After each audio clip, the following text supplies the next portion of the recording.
पुनत्तु सह वीर्यं करवावहै तेजस्विनावधीतमस्तु मा विद्विषावहै। ओम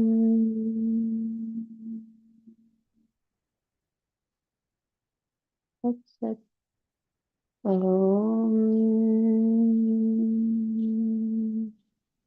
शांति शांति शांति। हरिः ओम। श्री गुरुभ्यो नमः। हरिः ओम। हरि ओम స్వామివారు అందరికీ హరి ఓం అమ్మ. పరిప్రశ్న, మనం ప్రాణాయామం గురించి తెలుసుకుంటున్నాం.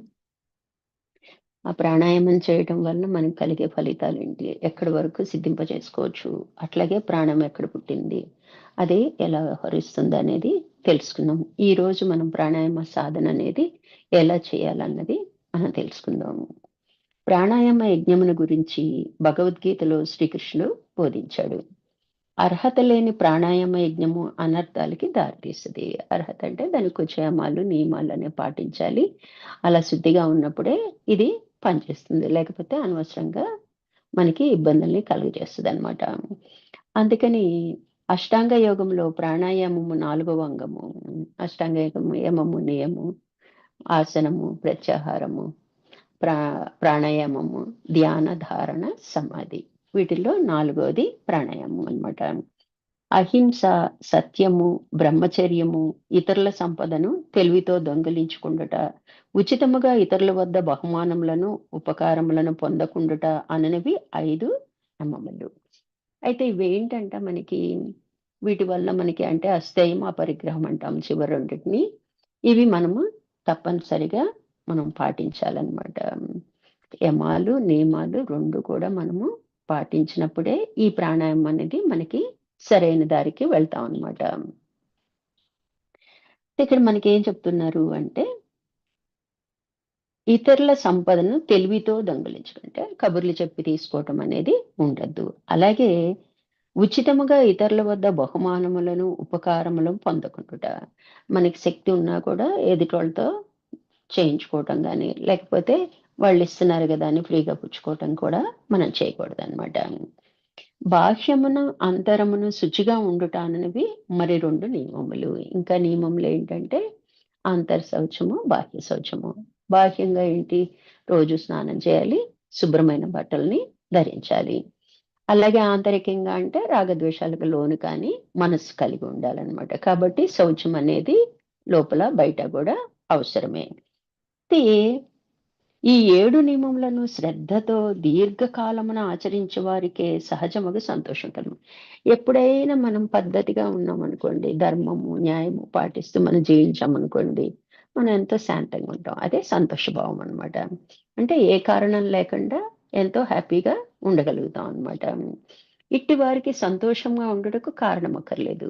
వేరొక వస్తువు వలన వ్యక్తుల వలన మనకి అవసరం లేదనమాట. అది కేవలము సంతోషభావం అనేది మనకి మన స్వస్థితి కాబట్టి ఆ భావంతోనే మనం ఉంటాం అన్నమాట. ఇట్టి మనస్సు కలవారు పైన తెలిపిన 7 నియమములను పాటించి సంతోషముగా చేరుట 8వ మెట్టు. అయితే మనం చెప్పుకున్నాం కదా, ఏమేమి చెప్పుకున్నాం మనం? అహింస, సత్యము, బ్రహ్మచర్యము, ఇతరుల సంపద తెలివితో దొంగిలించుకుండుట, అలాగే ఉచితముగా ఇతరుల వద్ద బహుమానాలు స్వీకరించడం కానీ ఉపకారాలు పొందటం కానీ చేయకూడదు. ఇవి కాకుండా ఆంతరిక శౌచము, బాహ్య శౌచము. ఈ 7 ఎప్పుడైతే పాటిస్తామో 8వది మనకి ఆటోమేటిక్గా మనకి ప్రాక్టీస్ది.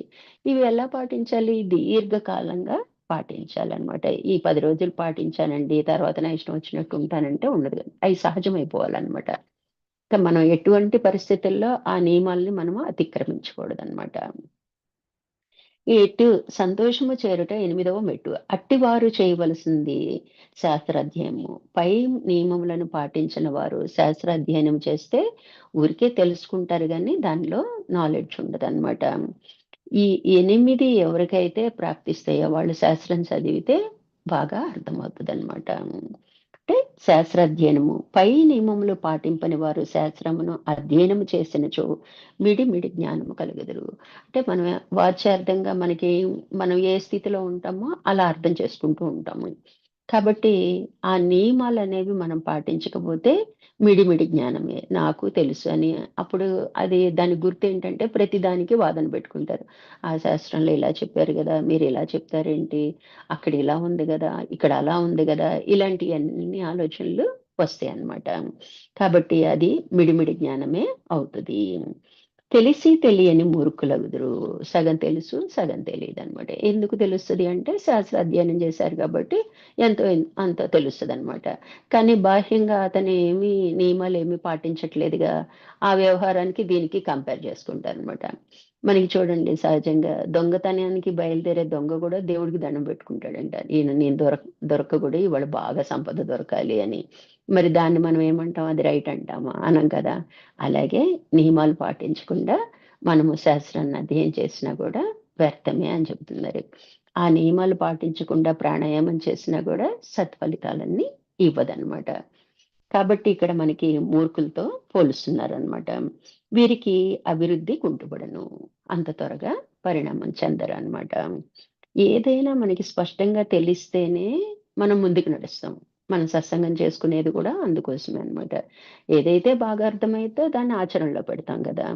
సగం తెలిసి తెలియకుండా కేవలం మన బుద్ధి బలంతోనే మనము అభిప్రాయం తీసుకుంటే ఇట్లాగే కొన్ని ఇబ్బందులు కలుగుతాయన్నమాట.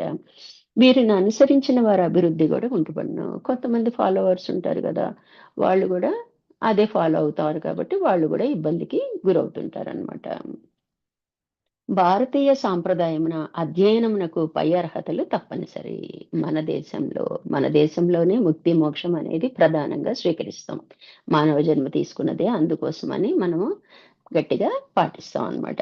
పై నియమములను పాటించిన వారి మేధస్సు శాస్త్రములను సరిగా అవగాహన చేసుకోగలదు.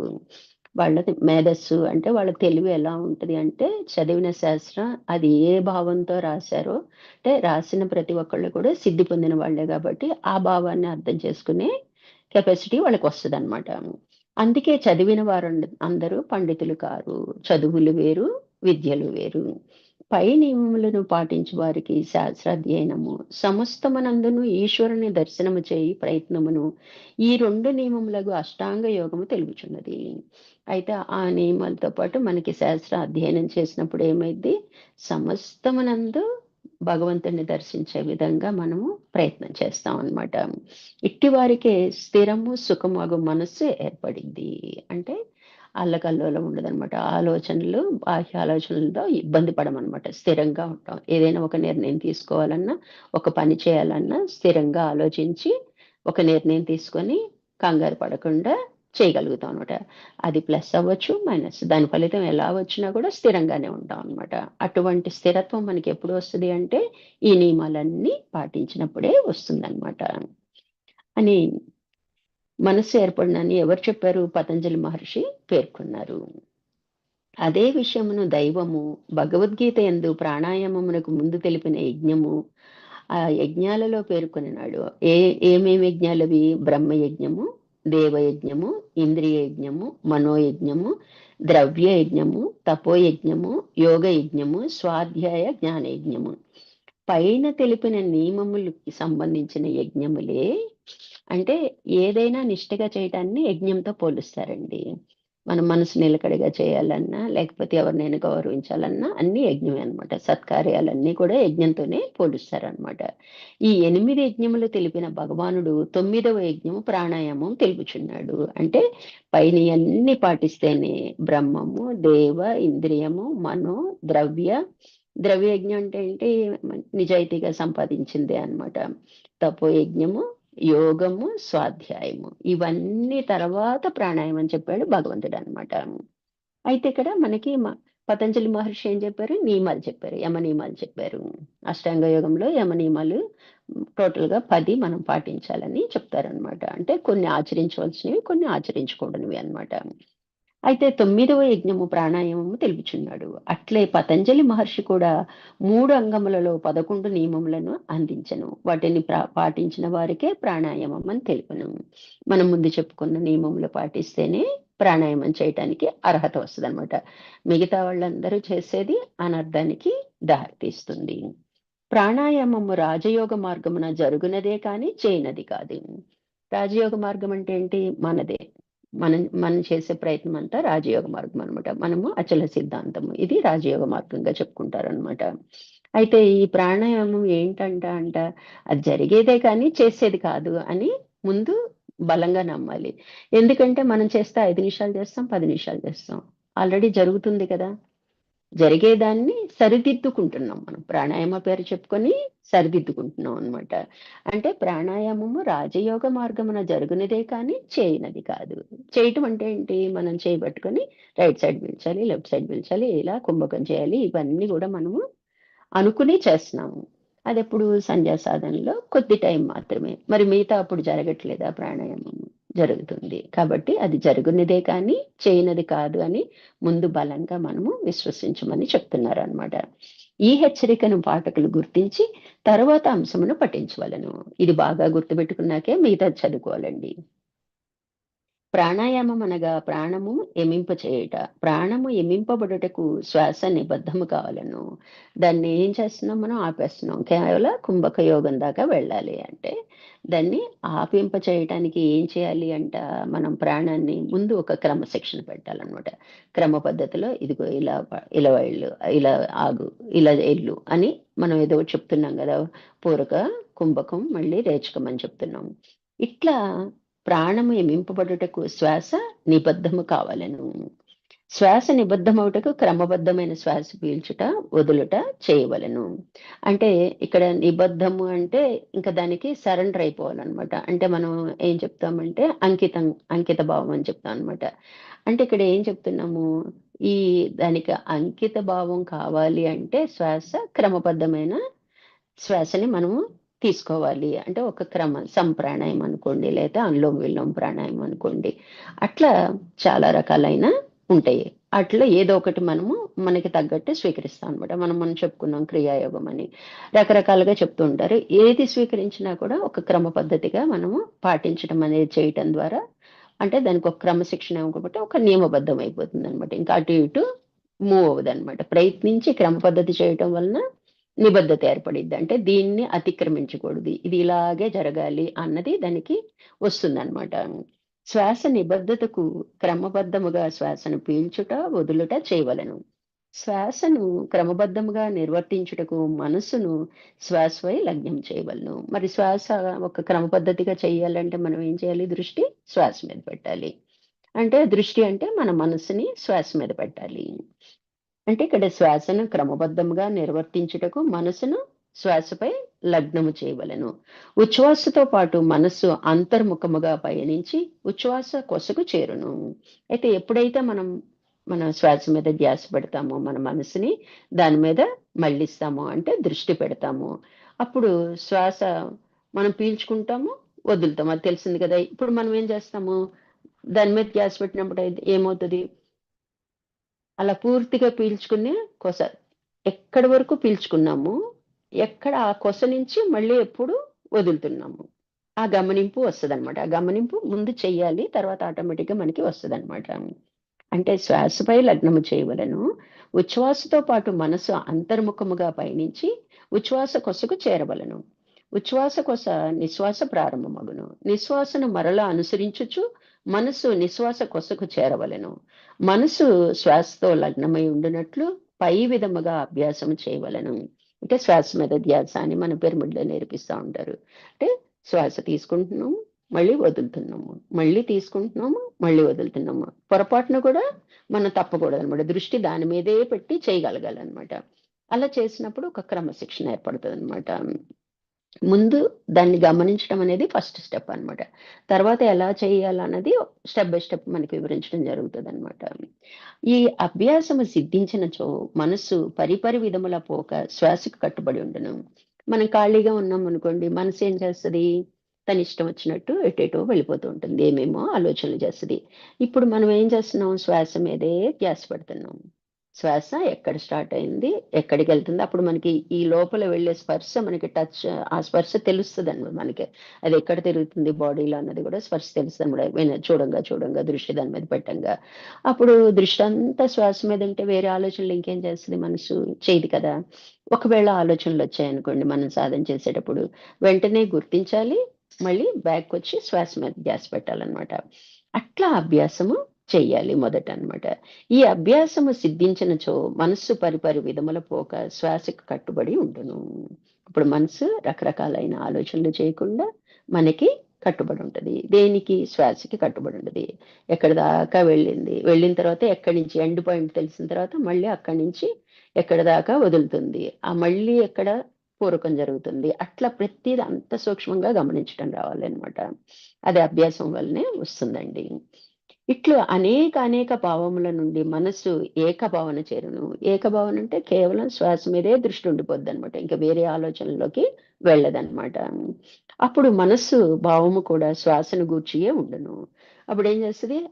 వెళ్తుంది, అక్కడ ఆగింది, అక్కడి నుంచి స్టార్ట్ అయింది, అట్లా మనం ఆ ఆ భావంలోనే ఉండిపోద్ది తప్ప మిగతా ఆలోచన లేకుండా ఉంటదన్నమాట. ఉచ్ఛ్వాసతో అంతర్ముఖమట. ఆటోమేటిక్ గా మనం ఎప్పుడైతే శ్వాస తీసుకుంటామో ఇంకా లోపలికే దృష్టి ఉంటదన్నమాట. తర్వాత వదిలినప్పుడు బాహ్యానికి వస్తాం అన్నమాట. ఇట్లా నిశ్వాసతో బహిర్ముఖమగుట జరుగుచున్న సందర్భాలలో మనసు యొక్క సహజ లక్షణమైన కుతూహలము ఉచ్ఛ్వాస నిశ్వాసలు ఎట్లు జరుగుచున్నవో గమనించును. అయితే మనసుకి ఎప్పుడు ఏది చూస్తే అది తెలుసుకోవాలని కోరిక అనమాట, దానికి ఉత్సాహం అనమాట. ఎవరైనా మాట్లాడుకుంటే ఏం మాట్లాడుకుంటున్నారు, నా గురించే మాట్లాడుకుంటున్నారా అనుకుంటాం అనమాట. అట్లాగే అదేంటి, అది ఎలా పనిచేస్తుంది, ఇదేంటి అని చూడండి, ఎప్పుడు మనసు పరుగులు తీస్తానే ఉంటుంది అనమాట. దాని సహజ లక్షణమే దానికి అదనమాట. ఇప్పుడు దానికి మనం ఏం నేర్పించాము? శ్వాస ఎలా వెళ్తుందో, ఎలా వదులుతున్నామో, మళ్ళీ ఎలా తీసుకుంటున్నామో అని నేర్పించాం కదా. ఆ ఉత్సాహంతో అదేం చేస్తుంది, దానికి తెలుసుకోవడమే దానికి కావాలి కదా. ఇప్పుడు ఏం చేస్తుంది? దాని మీదే దృష్టి పెట్టేస్తుంది అనమాట. ఉచ్ఛ్వాస నిశ్వాసాల మీదే దృష్టి పెడుతుంది అనమాట. తాను చేయక తన యందు జరుగుతున్నట్లుగా గుర్తించును. దాని మీద ధ్యాస పెట్టేటప్పటికి ఏమైంది? శ్వాస తీసుకోవటం, వదలటం, తీసుకోవటం, వదలటం. అంటే ఇప్పుడు మనం ఏం చేస్తున్నాము? నేను తీసుకుంటున్నాను, నేను వదులుతున్నాను. శ్వాస అదిగో వెళ్తుంది, దిగుతుంది, మళ్ళీ తీసుకుంటున్నాను, మళ్ళీ వదులుతున్నాను. ఆ ధ్యాసలోంచి ఏమైద్ది? అదే జరుగుతుంది, నేను కేవలం గమనిస్తున్నాను అన్న స్థితికి వస్తామన్నమాట. అది అంతే కదా మరి. మనం రోజంతా చూస్తా ఊరుకుంటున్నామండి శ్వాసలనే, తీసుకుంటున్నామా, వదులుతున్నామా అని. అది జరుగుతుంది. జరిగేది మనం చేయటం, ఆ జరిగే దాంట్లో మనం చేయటం అనేది పెట్టుకుంటున్నాం అన్నమాట. కాబట్టి అనగా తన ప్రజ్ఞకు, ప్రజ్ఞ అంటే తెలుసుకునే తెలివన్నమాట, మించిన ప్రజ్ఞ ఏదియో తన యంది శ్వాస యజ్ఞంను నిర్వహించుచున్నట్లుగా తెలియను. అంటే ఏంటి, ఎప్పుడైతే ఆ ఉత్సాహంతో గమనింపు మొదలుపెట్టిద్దో, ముందు ప్రయత్నంతో అభ్యాసం చేసాం. ఒకసారి దానికి చేయగా చేయగా ఆటోమేటిక్‌గా దానికి ఇంట్రెస్ట్ వస్తది. దాని మీద ధ్యాస కలిగిద్దనమాట. అప్పుడు ఓహో! ఇది నేను చేయటం గాదు, అదే జరుగుతుంది అని గుర్తిస్తది. గుర్తించినప్పుడు జరగటానికి ఏది ఆధారమై ఉంటది? ఎలా ఉంటది అంటే, తన ప్రజ్ఞ ఏంటి? తన తెలివితో ఆలోచిస్తుంటే ఇంకా తెలివిగలది. తనని మించిన తెలివి ఏదో తనలో అలా జరపడానికి ఆధారంగా ఉన్నది అని బోధపడుతదనమాట. అంటే అనగా తన ప్రజ్ఞను మించిన ప్రజ్ఞ ఏదియో తన యందు ఈ శ్వాస యజ్ఞమును నిర్వర్తించినట్లు తెలియను. తన యందు తనకు తెలియని ప్రజ్ఞ ఒకటి ఉన్నదని తెలియను. మనకేమేం చేస్తున్నాం ఇప్పుడు? మన బుద్ధికి తోచిందే, మన తెలివితేటలే, మన బ్రెయినే గొప్పగా ఫీల్ అవుతున్నాం అనమాట. అంటే నా తెలివితోనే చేశాను, నేనే చెప్పాను, నేనే వ్యవహరించాను, వాళ్ళకి నేనే సలహా ఇచ్చాను, నా వల్లనే వీళ్ళిలా అయ్యారు. అలా మనం ఎలా ఆలోచిస్తున్నాము? మనది అని కాదనమాట. అలా ఆలోచించటానికి ఆధారమైన ఇంకా తెలివైంది మనలో ఉంది. అదే ప్రజ్ఞ అని మనం తెలుసుకుంటాం అన్నమాట. అంటే తన యందు తనకి తెలియని ప్రజ్ఞ ఒకటి ఉన్నదని తెలియను. అది తనకు మించిన ప్రజ్ఞ అని తెలియను. అది మనం అనుకునే తెలివి కన్నా ఇంకా తెలివైంది. కాబట్టే ఎవ్వరూ గుర్తించినంతగా తన పని తాను చేసుకుంటూ వెళ్ళిపోతుంది కదా! తానుగా చేయకున్నను తన యందు జరుగు శ్వాస జరుగుట అను మరియొక స్థితిని తెలియచేయను. అంటే మనం చేసినా చేయకపోయినా శ్వాస, నేను ఇప్పుడు ఉచ్ఛ్వాస చేశాను, నిశ్వాస చేశాను అని అనుకోకుండానే ఆ 2 జరిగిపోతున్నాయి. ఆ విషయాన్ని గుర్తిస్తాం అన్నమాట. తాను చేయువాడు తన యందు జరుపువాడుగా మరి యొక్క ప్రజ్ఞ తన యందు గోచరించును. నేను చేస్తున్నానని నేను అనుకుంటున్నాను. కానీ నా యందు జరిపించేవాడు ఇంకొకడున్నాడు. దానికి ప్రజ్ఞను పెట్టుకోండి, ఎరుకను పెట్టుకోండి, ఏదైనా ఆత్మను పెట్టుకోండి, చైతన్యం అనుకోండి, ఏదైనా పెట్టుకోండి. కానీ అదే అన్నమాట. పేర్లేంటంటే మన అవగాహన కోసం మనం పెట్టుకున్నవన్నమాట. ఈ చేయుటకు ఆ జరుగుట ఆధారమని తెలియను. చివరికొచ్చేటప్పటికి ఏమైంది? మనం ముందేమనుకున్నాం? నేను చేస్తున్నాను అనుకుంటున్నాను. అప్పుడు గమనింపులో మనకి ఉత్సాహం వచ్చింది. ఏంటి ఎలా జరుగుతుంది ఏంటి? నేను చేయకపోయినా జరుగుతుందిగా. అంటే లోపల జరిపించేవాడు ఇంకొకడు ఉన్నాడన్న ఆలోచన వచ్చింది. ఆ తర్వాత మనకేమొచ్చింది? నేను చేయకున్నా గూడా అదే జరుగుతుంది గదా అనుకుంటాం. తర్వాత ఏమైద్ది? అసలు నేను చేయటానికే అది ఆధారం కదా అన్న భావన కలిగిద్దనమాట. అంటే మన లోపల మనం నడిపించేవాడు ఒకడున్నాడు. దానికి మనం ఏదైనా పేరు పెట్టుకుంటాం. అన్నది బోధపడటానికి ఈ అభ్యాసం అన్నమాట. అంటే మళ్ళీ ఒకసారి ప్రయత్నం చేద్దామండి. తాను చేయక తన యందు అవి జరుగుతున్నట్లుగా గుర్తించును. ఏవి? పీల్చుకొనుట, వదులుట. అనగా తన ప్రజ్ఞను మించిన ప్రజ్ఞ ఏదియో తన యందు ఈ శ్వాస యజ్ఞమును నిర్వర్తించుచుండి. నిరంతరంగా చేసేదాన్ని యజ్ఞంతో పోలుస్తాం. అలాగే ప్రాణాయామ యజ్ఞం లేకపోతే శ్వాస యజ్ఞము. అంటే తాను చేయకున్నా గూడా తన ప్రజ్ఞ కాకుండా ఇప్పుడు మనం పీల్చాలి, వదలాలి అని అనుకోవటం ఏంటండి? మన తెలివి. కదా! తెలివనే అనుకుంటాం. తెలివి లేకపోతే ఆ పనులు చేయలేం గదా! బిగబట్టుకొని కూర్చోరు కదా! అంటే అలాంటి తెలివి లోపల ఇంకొకటి ఉన్నట్టుంది అన్నది గుర్తించడం మొదలుపెడతాం అన్నమాట ఫస్ట్. తన యందు తనకి తెలియని ప్రజ్ఞ ఒకటి ఉన్నదని తెలియను. అది తనకు మించిన ప్రజ్ఞ అని తెలియను. నాకన్నా అది గొప్పది. ఎందుకంటే నేను ప్రయత్నిస్తేనే చేస్తున్నాను. ప్రయత్నం లేకుండానే చేస్తుంది కాబట్టి నాకన్నా తెలివిగలది. అంతే గదండీ! ఇప్పుడు నాకు తెలివుంది గాబట్టి నేను ప్రయత్నం చేస్తున్నాను. అది ప్రయత్నం లేకుండానే నిరంతరం జరిగిపోతుంది అంటే మనకన్నా తెలివైంది. అది యాక్సెప్ట్ చేస్తాం అన్నమాట. తానుగా చేయకున్నను తన యందు జరుగు శ్వాస జరుగుట అను మరి ఒక స్థితిని తెలియజేయను. నేను చేయకపోయినా కూడా లోపల జరుగుతానే ఉంది. శ్వాస తీసుకోవటం, వదలటం అనేది జరుగుతానే ఉంది అన్నది మనకి తెలియబడిద్దనమాట. తాను చేయువాడు తన యందు జరుపువాడుగా మరి ఒక ప్రజ్ఞ తన యందు గోచరించును. నేను చేసేవాడినే కానీ లోపల చేయించేవాడు ఉన్నాడు, జరిపేవాడు ఉన్నాడు అన్నది మనకి బోధపడుతుందనమాట. ఆ చేయుటకు ఆ జరుగుట ఆధారమని తెలియను. అయితే మనం చెయ్యాలి అంటే ఆల్రెడీ జరుగుతున్న దాన్ని మనం ఏదో చేస్తున్నాం. సరిదిద్దే ప్రయత్నం చేస్తున్నాం. అంటే మనం చేసినా, చేయకపోయినా అది జరుగుతానే ఉంటది. అంటే అదే మెయిన్ గదా మనకి. అదే ఆధారమని బోధపడతదనమాట. చేయుట యొక్క వ్యత్యాసములు తెలియను. జరుగుటకి, చేయుటకి ఒక తేడా ఏంటి మనకి తెలుస్తదనమాట. జరగటం అనేది మనలో ఉన్న ప్రజ్ఞ జరిపిస్తుంది. లేతే మనలో ఉన్న తెలివి జరిపిస్తుంది. చేయుట అనేది మన తెలివితో చేస్తున్నాం. మన తెలివి ఉన్నా లేకపోయినా అది జరుగుతుంది. అంటే జరుగుటలో చేయుట అనేది ఒక భాగమే. అంతే గదా! చేయటం అంటే కొద్ది టైమే చేస్తాం. కానీ జరగటం అనేది నిరంతరం జరుగుతుంది. అది గుర్తిస్తామనమాట. పనులు జరుగునని తెలియను. చేయుట జరుగుటలో భాగమని తెలియను. పనులు మనం ఒప్పుకున్నా, ఒప్పుకోపోయినా మన ప్రారంధ కర్మలు మనకిష్టమున్నా, లేకపోయినా ఆ టయానికి ఆ ప్రేరణ కలిగి జరిగిపోతాయన్నమాట.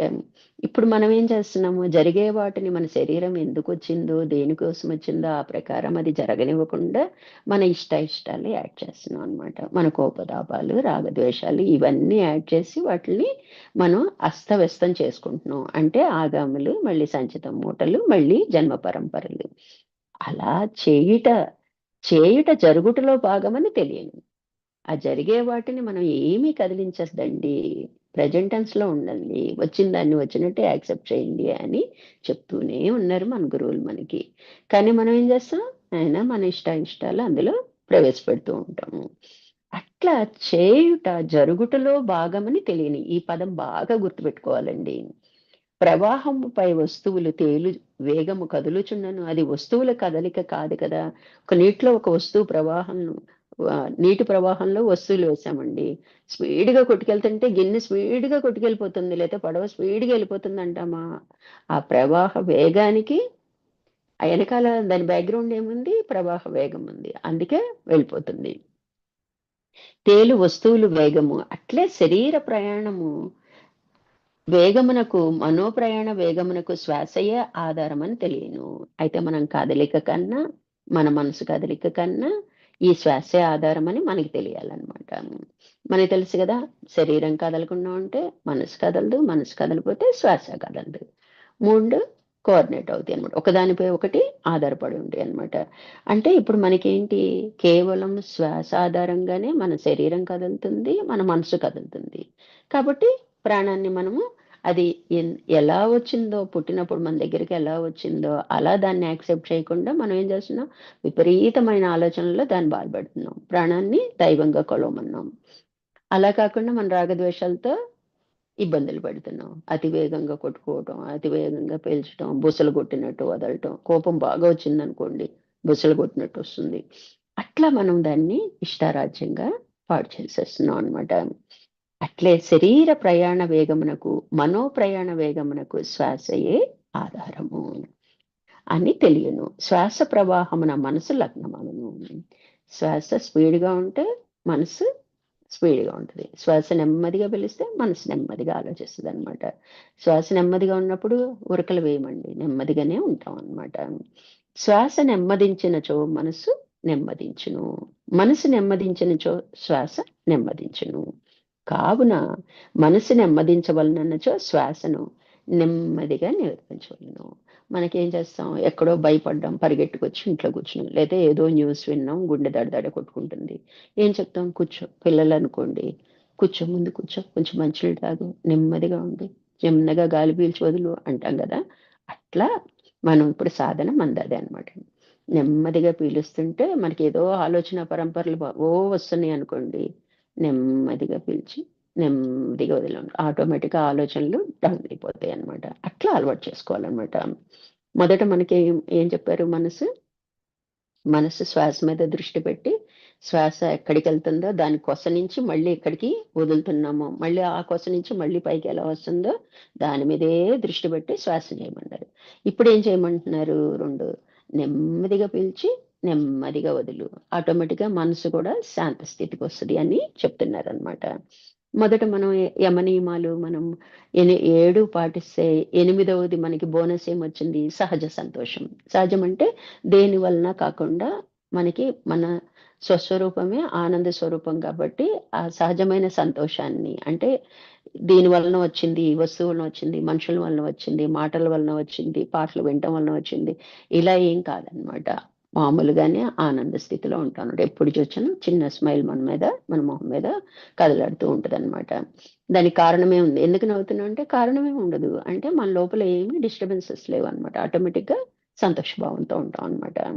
మామూలుగా అయితే ఎంత డబ్బున్నా కూడా ఇంకా డిస్సాటిస్ఫాక్షన్ ఉండేవాళ్ళు ఉంటారు. ఇది లేదనో, అది లేదని, ఇది చేయలేదని, అది చేయలేదని. అలాంటివి ఏమీ మనల్ని ఇబ్బంది పెట్టవన్నమాట. కాబట్టి నెమ్మదిగా పీల్చి, నెమ్మదిగా వదిలితే మనసు కూడా నెమ్మదిస్తది. కావున మనసు నెమ్మదించవలనచో శ్వాసను నెమ్మదిగా నిర్వర్తించవలెను. మనసు వేగముగా పనిచేయు వారి యందు శ్వాస కూడా వేగముగా పనిచేయును. ఇది మనందరికీ అనుభవమే. పని చేయుచుండును. అట్టివారి శ్వాస బుసలు కొట్టినట్లుగా ఉండును. ఇది రజోగుణ పూరితమైన శ్వాస. మన శ్వాసను గుర్తించే మనం చెప్పేయొచ్చండి. ఎదుటి వ్యక్తిని మనం అబ్జర్వ్ చేసేటప్పుడు అంటే అంత టైం మనం తీసుకోము. ఏదో లొడలొడ మనం ఏం మాట్లాడాలో మాట్లాడేస్తుంటాం. ఎదుటి వాళ్ళ ఇంటెన్షన్ చూడాలి అంటే మనం కాసేపు అబ్జర్వ్ చేస్తుంటేనే తెలిసిపోద్దనమాట. వాళ్ళు తీసే గాలి వలన అనమాట. కాబట్టి ఇది గుణపూరితమైన శ్వాస. మనసు లగ్నము చేసే శ్వాసను నెమ్మదిగా పీల్చుట అభ్యాసము రెండవ మెట్టు. కాబట్టి మొదటి మెట్టు గమనించుకుంటాము. రెండో మెట్టులో నెమ్మదిగా పీల్చటం, నెమ్మదిగా వదలటం. ఎంత నెమ్మదిగా శ్వాసను పీల్చినా మనసు అంత నెమ్మదించును. అబ్జర్వ్ చేసుకోండి. ఇది ఇమ్మీడియేట్ ప్రాక్టికల్‌గా మనం రిజల్ట్ తెలుసుకోవచ్చండి. కాబట్టి మనం సాధన నమ్ముతాం గాబట్టి సాధన గూడా బలంగా చేయొచ్చనమాట. పీల్చినంత నెమ్మదిగానే వదులుట కూడా చేయవలెను. ఇంకొకటి ఏంటి కండిషన్ అంటే ఎంతసేపు పీల్చాం. అందుకే సమప్రాణాయామం అంటాం అనమాట. ఎంతసేపు పీల్చుకున్నామో అంతే సేపు అంతే నెమ్మదిగా వదలాలి అని చెప్తున్నారనమాట. పీల్చుట, వదులుట నెమ్మది అగు కొలది మనసు నిదానమగుచుండును. నిదానమగు మనస్సునకు ప్రశాంతత రుచి తెలియను. ఎప్పుడైనా నిదానంగా ఉన్నప్పుడు అబ్బా! ఎంత హాయిగా ఉంది. ఏ గొడవ లేదు, ఏమీ లేదు. హాయిగా ఉన్నాననుకుంటాం. అంటే కాసేపే అలా ఉన్నప్పుడు మనము జీవితం అంతా అలా ఉండొచ్చు కదండి. ఉండాలి అంటే శ్వాస మీద దృష్టి పెట్టాలనమాట. అది మన కోసమే, మన ఆనందం కోసమే. అనవసరంగా ఏడుపులు అయన్నీ ఎందుకు వచ్చిన గొడవలు, ఆ ప్రేమలు, గోలలు ఇయన్నీ ఏం అక్కర్లేదు. ఎంతో శాంత చిత్తం. అందరినీ సమత్వ భావంతో చూస్తాం అనమాట. ఎవ్వరి యందు ద్వేషం లేకపోతే అదే ప్రేమగా ఉన్నట్లనమాట. ఆటోమేటిక్‌గా ఇక్కడ ఏమైద్ది, మనసు నిదానమగుచుండును. నిదానమగుచున్న మనస్సునకు ప్రశాంతత రుచి తెలియను. ఈ ప్రశాంతత రుచిగొనిన మనస్సు మరింత ప్రశాంతతకై మరింత నెమ్మదిగా పీల్చుట, వదులుట చేయును. అంతే గదా! మనకు కావాల్సింది కావాలంటే అబ్బా! బావుంది గదా! అని ఇంకా నెమ్మది, ఇంకా నెమ్మదిగా పీల్చుట, ఇంకా నెమ్మదిగా వదలటం చేస్తుంటాం అనమాట. ఈ అభ్యాసమున మనోశాంతి అనున్నది ఇట్లా అప్రయత్నముగా లభించును. అప్రయత్నముగానే మనకి సంతోషభావం. దీర్ఘకాలికంగా 7 నియమాలను పాటించడం వలన మనకి అప్రయత్నంగానే, ప్రయత్నం లేకుండానే సంతోషభావం సహజమైపోతుంది. అలాగే నెమ్మదిగా పీల్చి, నెమ్మదిగా వదలటం వల్ల మనస్సు శాంతిస్తదనమాట. మనస్సు శాంతంగా ఉండే ఏ గొడవ ఉండదండి. మనసులు పరుగులు తీయబట్టే మనం ఇంత హడావిడి చేస్తున్నాం అనమాట. కాబట్టి మనోశాంతియే ధ్యేయముగా ప్రస్తుత కాలమున ధ్యానములు బోధించబడుచున్నవి. నీకు రిలాక్స్ గావాలి అంటే ధ్యానం చేసుకో. ధ్యానం నేర్చుకో. కోపతాపాలు తగ్గాలంటే ధ్యానం నేర్చుకో అని చెప్తాము. కానీ మనం ఎందుకు చేస్తున్నాం? మనం ముక్తి, మోక్షం కోసం చేస్తున్నాము. వాస్తవానికి మనోశాంతి నిజముగా ధ్యానమునకు ఆరంభమే. మొదట్లో మనకొచ్చే రిజల్ట్ మనోశాంతి అన్నమాట. అంతము కాదు. మనోశాంతి ఆధారంగా ప్రాణాయామ యజ్ఞము ఆరంభమై ప్రత్యాహార, ధారణ స్థితులను దాటి ప్రజ్ఞ ధ్యానమును చేరును. ఎప్పుడైతే మనకి ధారణ దేని గురించి రావాలి? ఆత్మ గురించి రావాలన్నమాట. ప్రత్యాహారం ఎప్పుడొస్తది? ఇంద్రియాలు మన ఆధీనంలోకి రావటం వలన ఆటోమేటిక్‌గా ఆత్మ గురించిన అవగాహన మనకి ధారణ అవుతది. అంటే స్థిరపడిపోద్ది. అంటే నిధిధ్యాసనకి చేరుకుంటదనమాట. అది దాటిన తర్వాత ఈ ప్రజ్ఞ అనేది ధ్యానానికి కుదిరిద్దనమాట. లేకపోతే ఏవేవో ఆలోచనలొస్తాయి, వస్తాయి ఏం చేస్తాం? ఒక్కోసారి ఎక్కడో 5, 10 నిమిషాలు డీప్‌గా కుదిరిద్ది. మళ్ళీ ఆలోచనలొస్తూ ఉంటాయి. అబ్బా! అని ఒక్కసారి కళ్ళు మూసుకొని కూర్చుండలేమనమాట. లేసిపోతూ ఉంటాం ధ్యానం నుంచి. అలా కాకుండా ఇంద్రియ నిగ్రహం ఎప్పుడైతే వస్తదో, ప్రత్యాహారం అంటే ఇంద్రియ నిగ్రహం అనమాట. వస్త వచ్చినప్పుడు ఏమైద్ది, మనకి వేటి మీద దృష్టి వెళ్ళదనమాట. ఆ దృష్టి వెళ్ళనప్పుడు ఏం చేస్తాం, ఆటోమేటిక్‌గా ధ్యానానికి కూర్చుంటాం. అప్పుడేంటి, ఆత్మ లక్షణాల్ని మననం చేసుకుంటాం. ఆత్మ గురించి ఆలోచిస్తాం. అంటే ఏక వస్తువు మీద మన దృష్టి నిలిచిపోతుందనమాట. ఏంటి, ధ్యానం అనేది మనకి ఏకాగ్రత కోసమే. ఆ తర్వాత ఏమైద్ది, ధ్యాసే ధ్యానమైద్ది. ఆటోమేటిక్‌గా ఒకసారి మనం ఇంజెక్ట్ అయిందంటే నిరంతరం ధ్యానంలో ఉన్నట్టే లెక్కనమాట. ఏం చేస్తున్నా కూడా ఆత్మ లక్షణాలే మనకి మననమవుతాయి. అలాగే వ్యవహరిస్తాము. అలాగే వ్యవహరిస్తున్నామా లేదా అని చెక్ చేసుకుంటూ ఉంటామనమాట. అదే మన సాధననమాట. కాబట్టి ప్రజ్ఞ ధ్యానమును చేరును. అందులకే భగవానుని బోధ ధ్యానమును గూర్చి భగవద్గీత 6వ అధ్యాయంన ఉన్నది. మరొకసారి ధ్యానం గురించి మనం తెలుసుకుందామండి. 4వ అధ్యాయమగు జ్ఞాన యోగమున 4వ అంగమైన ప్రాణాయామమును బోధించుట పతంజలి యోగ శాస్త్రమునకు భగవద్గీతకు గల సమన్వయము. 4వ అధ్యాయంలో భగవంతుడు కూడా ప్రాణాయామం గురించి తెలియచెప్పాడు. అలాగే పతంజలి కూడా అష్టాంగ యోగంలో 4వ అంగము ప్రాణాయామం గురించి చెప్పడం జరిగింది. ఈ రెండిటి యొక్క సమన్వయం అంటే రిజల్వ్ రిజల్ట్ ఒకటే అన్నమాట. ప్రశాంతత కూడిన మనసు శ్వాసను నెమ్మదిగా పీల్చుటతో పాటు పూర్ణముగా పీల్చుట చేయును. ఇంకొకటండి, ఫస్ట్ మనం ఏం చేస్తున్నాము, తీసుకునే శ్వాసని గమనిస్తున్నాము. అది ఎక్కడి దాకా వెళ్ళింది, కొస అంటే చివరి అంచు అనమాట. ఎక్కడ ఎండ్ అయింది పీల్చుకోవటం, అక్కడి నుంచి ఎంతవరకు వదులుతున్నాం, మళ్ళీ ఎక్కడ ఎండ్ అయింది వదలటం, మళ్ళీ తీసుకోవటం మొదలు పెడితే అది మళ్ళీ స్టార్ట్ అయినట్టు. అలా గమనిస్తా మనకి ధ్యాస దాని మీదకి వచ్చేసినప్పుడు మన లోపల జరుగుతుంది అది.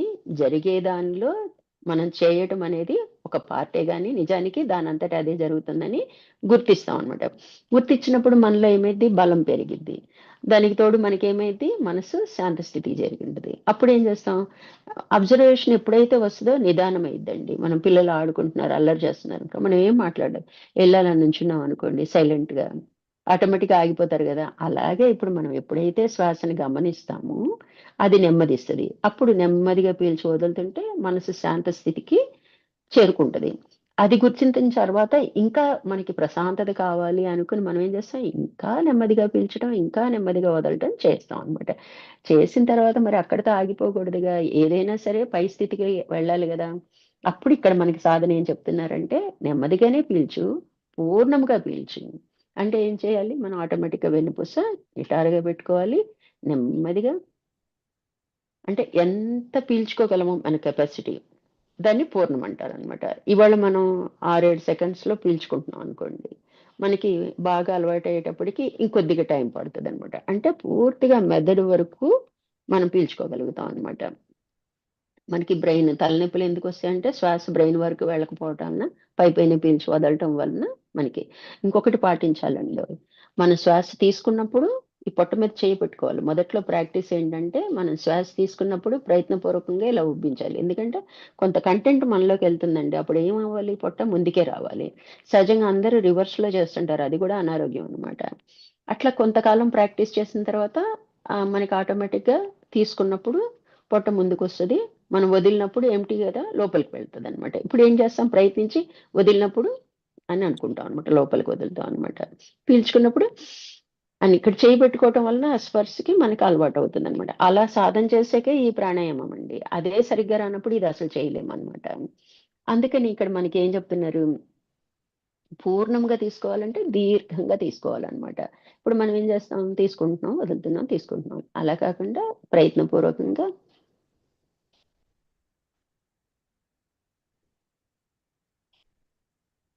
అట్లా వస్తదనమాట మనది. తీసుకోవటము నెమ్మదిగా, పూర్తిగా అంటే ఎక్కువ టైం పడతది. వదలటం గూడా నెమ్మదిగా, పూర్ణంగా తీసుకున్నదంతా వదిలేస్తాం అనమాట. ఎంప్టీ చేసేస్తాం అనమాట. అట్లా నెమ్మదిగా పీల్చుటతో పాటు పూర్ణముగా పీల్చుట చేయును. శ్వాసనెంత పూర్ణముగా పీల్చినచో అంత పూర్ణముగా వదులుట జరుగును. అంతే గదా! లోపలికి తీసుకున్నది ఎంత తీసుకున్నామో అంతా బయటికి వదిలేయాలి. అప్పుడే గదా లోపల క్లీనింగ్ ప్రాసెస్. పూర్ణముగా పీల్చుట వలన మనకి ప్రాణవాయువు దేహమున పూర్ణముగా నిండును. శరీరంలో అన్ని భాగాలకి చేరుకుంటదనమాట. ప్రాణవాయువు కదండీ! అది చేరుకోవటమే మనకి ఆరోగ్యం అన్నమాట. పూర్ణముగా వదులుట వలన అపాన వాయువు పూర్ణముగా బయటికి వెడలును. మనం వదిలే దాంతో కార్బన్ డయాక్సైడ్ ఎళ్తుందని చెప్తాం అనమాట. అంటే మలినం ఎళ్తుందని. అపాన వాయువు పూర్ణముగా బయటికి వెడలినచో దేహమందలి మలినములు బయటికి నెట్టబడును. అంతే కదా! దాంతో పాటు మలినమంతా బయటికి నెట్టబడుతుంది. మలినములు నెట్టబడుట, ప్రాణము పీల్చబడుట కారణముగా ఈ అభ్యాసము దొరుకు రెండవ బహుమతి ప్రాణశక్తి. ప్రాణశక్తి కావాలి అంటే లోపల మలినం ఉండకూడదనమాట. శక్తిని పెంచుకోవడం. మనం ఏం చెప్పాం ప్రాణశక్తి అంటే ఉదాన వాయువు ఉద్భవిస్తది అంటారు. దీన్ని మనదైన లాంగ్వేజ్‌లో చూడండి చాలా సహజంగా మనకు అర్థమయ్యే విధంగా చెప్తున్నారు మన సాధన. అలా మొదలుపెట్టినప్పుడు మనం లోపలికి ప్రవేశించినప్పుడు ఆ పేర్లు వాటి విలువ మనకి అర్థమవుతదనమాట. అంటే ఏమైద్ది ఇప్పుడు నెమ్మదిగా పూర్ణముగా పీల్చి, నెమ్మదిగా పూర్ణముగా వదలటం వలన మలినాన్నన్నిటిని అపానం అంటారు వదిలే గాలిని. ప్రాణమేమో తీసుకునేదాన్ని అంటారనమాట. అపాన వాయువు వలన మలినమంతా నెట్టబడతది. నెట్టబడటం వల్ల ఏమైద్ది దేహము ఆరోగ్యవంతమైద్దనమాట. అప్పుడేమైద్ది ప్రాణశక్తి పెరిగిద్దనమాట. ఓన్లీ శక్తే ఉంటదనమాట. మలినం ఉండదనమాట. క్రమముగా దేహము ఆరోగ్యవంతమగుటకు కొత్తగా కొనువచ్చిన ప్రాణము సహకరించును. ఏమైద్ది మలినములు పోతే ఏమైద్ది మళ్ళీ తీసుకొచ్చే గాలి ప్యూరే ఉంటది. కాబట్టి ఆ కొత్తగా వచ్చిన దాని వలన ఏమైంది మనకి ప్రాణశక్తి పెరుగుతుంది.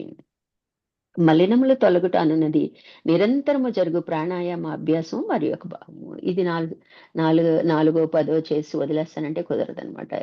ఎలా అభ్యాసం చేయాలి? నిరంతరాయంగా మనం ఏ స్థితిలో ఉన్నా, పడుకున్నా, కూర్చున్నా పూర్ణంగా తీసుకోవటం నెమ్మదిగా, పూర్ణంగా వదలటం అనే అంత అభ్యాసం మనకి రావాలనమాట. అలా వచ్చినప్పుడు ఈ ఫలితాలు మనకి వస్తాయన్నమాట. కాబట్టి ఇక్కడ మనకేం చెప్తున్నారు? మలినములు నెట్టబడుట, ప్రాణము పీల్చబడుట కారణముగా ఈ అభ్యాసము దొరుకు రెండవ బహుమతి ప్రాణశక్తి. క్రమముగా దేహము ఆరోగ్యవంతమగుటకు కొత్తగా కొనువచ్చిన ప్రాణము సహకరించును. ప్రాణశక్తి పెరుగుట, మలినములు తొలగుట అనున్నది నిరంతరము జరుగు ప్రాణాయామ అభ్యాసమున మరి ఒక భాగము. మనకేంటి థర్డ్ స్టెప్ ఏం చెప్తున్నారు? ఫస్ట్ స్టెప్‌లో ఏమో గమనించుకున్నాము. తీసుకునే గాలి ఎక్కడ ఎండ్ అయింది, వదిలే గాలి ఎక్కడైంది. అప్పుడు మనసు దాని ఉత్సాహము దాని మీద చూపించడం వలన గ్రహిస్తది. రెండోసారి ఏం చేసుకున్నాము, నెమ్మదిగా పీల్చి, నెమ్మదిగా వదలడం. దానివల్ల ఏమైంది, మనసు శాంత స్థితికి చేరుకుంటుంది. మూడోసారి ఏం చేస్తున్నాము, పూర్ణముగా, నెమ్మదిగా పూర్ణముగా పీల్చాలి, నెమ్మదిగా పూర్ణముగా వదలాలి. ఇది అభ్యాసం అండి. రోజుల తరబడి చేయాలి. అంటే కొంత ప్రయత్నపూర్వకంగా చేయటం వలన సహజమైపోద్ది. మనం అప్పుడు దాని మీద దృష్టి లేకపోయినా దానికి అదే అలవాటు చేసినోళ్ళం అవుతానమాట. నెమ్మదిగా పీల్చడం, నెమ్మదిగా వదలటం అనేది. దాంతో పాటు మనకి సత్వగుణం కూడా యాడ్ అయిపోతుందనమాట. నిరంతరము జరుగు ప్రాణాయామ అభ్యాసము మరి ఒక భాగము. ప్రాణమును అనేక విధములుగా దేహము అందుకొనుచుండును. ఆహారం అందులో ఒక భాగము. ప్రాణం ఏమైద్ది, మనం శక్తి కావాలి అంటే మనం తిన్న ఆహారమే శక్తిగా మారిద్ది. మనస్సును లగ్నము చేసి శ్వాసను నెమ్మదిగా పీల్చుట, వదులుట, పూర్ణముగా పీల్చుట, వదులుట కారణంగా శ్వాస క్రమబద్ధము చెందుట జరుగును. ఒక క్రమ పద్ధతిగా అలవాటు చేసినోళ్ళం అవుతామన్నమాట. ఇష్టాలుగా ఉండగా. ఎప్పుడైతే మనస్సు నెమ్మదిస్తుందో అనవసరమైన రాగద్వేషాలు ఉండదండి. అది ఇంట్లో వాళ్ళ మీదైనా, బయట వాళ్ళ మీదైనా కోపతాపాలు ఉండవు. అప్పుడేమైతే అది నేచురల్ గా శాంత స్థితికి అలవాటు పడిపోతుందన్నమాట. ఇప్పుడేం చేస్తాం, మనం అభ్యాసం చేస్తున్నాం. ప్రయత్నించి నెమ్మది తెచ్చుకుంటున్నాం అన్నమాట. కాబట్టి ఒక క్రమ పద్ధతికి అది అలవాటు పడింది. అలాగే పిలుస్తాము. కొంతమంది చూడండి మాట్లాడుతుంటే ఎక్కువ తక్కువలు ఉండదు. స్టార్ట్ చేసిన దగ్గర నుంచి చివరి వరకు ఒకే ఫ్రీక్వెన్సీలో మాట్లాడతారు. అంటే వాళ్ళ శ్వాస ఎంత క్రమ పద్ధతిలో ఉంటదో చూడండి. అట్లా రావాలన్నమాట మనం. మనం ఏం కాసేపు ఉత్సాహంగా మాట్లాడతాం, పెద్దగా కాసేపు నెమ్మదిగా మాట్లాడతాం. ఇట్లా రకరకాలుగా మనమే వేరియేషన్స్ ఉంటాయన్నమాట. కాబట్టి శ్వాస క్రమబద్ధము చెందుట జరుగును. ఆటోమేటిక్‌గా క్రమబద్ధమైపోతుంది. మనసు ప్రశాంతత చెందుచుండును. అది ఎప్పుడైతే క్రమ పద్ధతి అయిందో మనసు ప్రశాంతత వచ్చేస్తది. ప్రాణశక్తి పెరుగుచుండును. మనలో ప్రాణశక్తి చూడండి, పరిణామం మనకి తెలియకుండానే కావాల్సినయన్నీ కూడా మనం కూర్చుకుంటున్నాం అన్నమాట. మనము ముక్తి మోక్షం పొందటానికి కావాల్సిన అర్హతలని మన బాడీని సిద్ధం చేస్తున్నట్టు లెక్కనమాట ఇదంతా. ఉచ్ఛ్వాస నుండి పొందు ప్రాణవాయువు వలసిన ప్రాణశక్తిని దేహమునికిచ్చుచుండును. ఈ ప్రాణం ఏం చేస్తది, దేహానికి ఎంత కావాలో ప్రాణశక్తి అంతనిస్తదనమాట. అట్టివారు నియతాహారులగుదురు. మనము ధ్యానం చేసేవాళ్ళు, బాగా చేసేవాళ్ళు ఆహారం ఎక్కువ పుచ్చుకోరండి. లిమిట్‌గా తీసుకుంటారు. ఎందుకంటే అది వాళ్ళకి సరిపోతుంది. అలా అని వాళ్ళకి బలం లేదా అంటే బలం ఉంటదనమాట. అంటే ఈ సాధనలో మనకేమైద్ది, ఎప్పుడైతే ప్రాణశక్తి పెరిగిద్దో, ఎప్పుడైతే నెమ్మదితనం వస్తదో, అప్పుడు మనకు కావాల్సిన ఎనర్జీ మనకుంటదనమాట. అప్పుడు కొంచెం ఆహారం గూడా మనము ఇష్టారాజ్యంగా తినమనమాట. ఆహ్, ఆటోమేటిక్‌గా మనకి హితమైన ఆహారాన్ని మితంగా తీసుకోవటం జరిగిద్దనమాట. వాటి మీద మనసు పోదనమాట ఇంకా.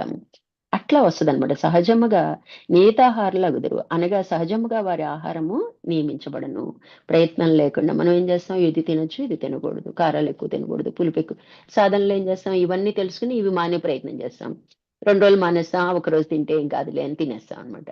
మామూలుగా ఇలా సాధన ద్వారా మనకొచ్చిన అలవాటేమైద్ది, మనకి దాని మీద ఎళ్ళదు. లోపలికి దిగదనమాట. తినాలనే అనిపించదనమాట. ఆ స్థితికి వస్తామనమాట. సహజంగా వారి ఆహారము నియమించబడును. ఇది ఒక సిద్ధి. ఇది కూడా సిద్ధి అన్నమాట. ఒకటి మనకి సహజ సంతోషం వస్తది. 2 ప్రశాంతత వస్తది మనసు. 3 ప్రాణశక్తి వస్తది. ఇంకొకటి నియతాహారం వస్తది. అంటే హితమైన ఆహారము మితంగా తీసుకోవటం అనేది వస్తుందన్నమాట. వీరు ఆహారం అల్పముగానే స్వీకరించినను శక్తివంతులై ఉందురు. కొంచెమే తిన్నా కూడా బలంగా ఉంటారన్నమాట. అన్నీ మిగతా వాళ్ళలాగే చేయగలుగుతారనమాట. సులభముగా అలసట చెందరు. దేహము తేలిక పడుచు పలుచనైన కాంతివంతంగా అవును. ఎప్పుడైతే లైట్ వైట్ అయిపోతుందో, తేలిక భావం వస్తదో, అంటే మనం ఇప్పుడు కూర్చుంటే చెయ్యి ఆధారం లేనిదే లేవలేము. అంటే మన ఫుడ్డే మనకి అడ్డొస్తుంటదనమాట. మన సాధనే మనకు లోపం అనమాట. వీళ్ళకేమైద్ది, శరీరం కూడా కాంతిగా బ్రైట్‌గా మెరుస్తున్నట్టు కనిపిస్తదనమాట. స్కిన్ కూడా మెరుస్తా ఉంటదనమాట. దేహము తేలిక పడుచు పలుచనై కాంతివంతమవుతుండును. వాళ్ళు చూడంగానే వచ్చేసి తెలిసిపోతుందనమాట. దేహమున శుభమగు మార్పులు ఈ విధముగా శ్వాసను అభ్యసించడం వలన వచ్చును. ఇటువంటి మంచి మంచి మార్పులు మన కేవలం శ్వాస మీద గమనిస్తూ తీయటం వల్లే. ఇదేమన్నా పెద్ద కష్టమా అండి? మన గురించి, మన ఆరోగ్యం సరే, ముక్తి మోక్షం పక్కన పెడదామండి. ఇన్ని మంచి ఫలితాలు ఇచ్చేది ఎందుకు చేయాలి అంటే, ముందు మనం ఆరోగ్యం హాస్పిటల్ తెలిసిందేగా, హాస్పిటల్‌కెళ్తే లక్షల్లో పట్టుకునెళ్ళాలి. పొద్దున్నుంచి సాయంకాలం దాకా వెయిట్ చేయాలి. ఏది మన చేతిలో ఉండదు. అదే మనం ఇంట్లో ఉండి మన ప్రాణాన్ని క్రమబద్ధం చేయటం వలన మనం చక్కగా ఆరోగ్యవంతులుగా జీవిస్తాం. ముందు అక్కడి వరకు ఆలోచిద్దామండి. ఆటోమేటిక్‌గా పరిణామం దానంతట అదే తహచెందేట అదే చేస్తుందనమాట లోపల. ఆహారం నందు నియమము సహజముగా ఏర్పడను. ఆహారము తగ్గుట జరుగునే కానీ చేయుటగా ఉండదు. ఆహారం ఆటోమేటిక్‌గా తగ్గిద్ది గానీ, నేను తక్కువ తింటాను అని యేసుకొని తినేదేలాగా ఉండదనమాట. అట్లా మనకి అకస్మాత్తుగా ఎక్కువ తినుచుందురు. ఎక్కువ తినుట, తక్కువ తినుట వలన దేహమునకు అవ్యస్తత కలుగును. ఆ అవస్థకు గురి అగు దేహము అస్వస్థతకు కారణమగును. ఎక్కువ తినటం, తక్కువ తినటమే గదా మన అనారోగ్యానికి కారణము. అలాంటియి ఏమీ జరగవు. సహజంగానే ఎంత కావాలో అంతే స్వీకరిస్తామనమాట. ఉపవాసములు చేయవారు ఎక్కువగాను, తక్కువగాను తిందురు. ఇవాళంతా ఏమి పచ్చని మంచినీళ్ళు గూడా ముట్టుకోరండి. రేపు శుభ్రంగా ఇష్టమైన కూర వండుకొని కంచం నిండా తినేస్తారు. అంటే తక్కువ, ఎక్కువ తిన్నట్టే గదా! ఇవాళ అస్సలు తినలేదు. రేపు ఎక్కువ తింటున్నారు. అది మరి శరీరం బ్యాలెన్స్ చేసుకోవద్దు. బ్యాలెన్స్ చెప్పదనమాట. దానివలన అనారోగ్యం వస్తది. అందుకే ఉపవాసాలు చేయకమ్మా అని డాక్టర్ సలహా ఇస్తారు మనకి. యోగ జీవనము నిర్మల సెలయేరు వలె ప్రవహించవలెనే కానీ వరద వలె కాదు. యోగ జీవితం ఎలా ఉండాలి? నిర్మలంగా ఎలా సరస్సు ప్రవహిస్తదో అలా ఉండాలి గానీ, సెలయేరు గలగల పరుగులు తీయకూడదనమాట. పై కారణంగానే భగవద్గీత జ్ఞానయోగమందు నేతాహార విషయము 30వ శ్లోకము తెలుపబడెను. 29వ శ్లోకమున ప్రాణమును గూర్చి సాధన తెలుపబడెను. ఇక్కడ కృష్ణ భగవానుడు గూడా 2 శ్లోకాల్లో ఈ ప్రాణాయామానికి సంబంధించిన ఆహార నియమము, ప్రాణం ఏంటి అన్నది మనకి చెప్పడం జరిగింది. అది రేపు కంటిన్యూ చేద్దామండి. ఈరోజు ఇక్కడికి ఆపుతాను. హరి ఓం అండి.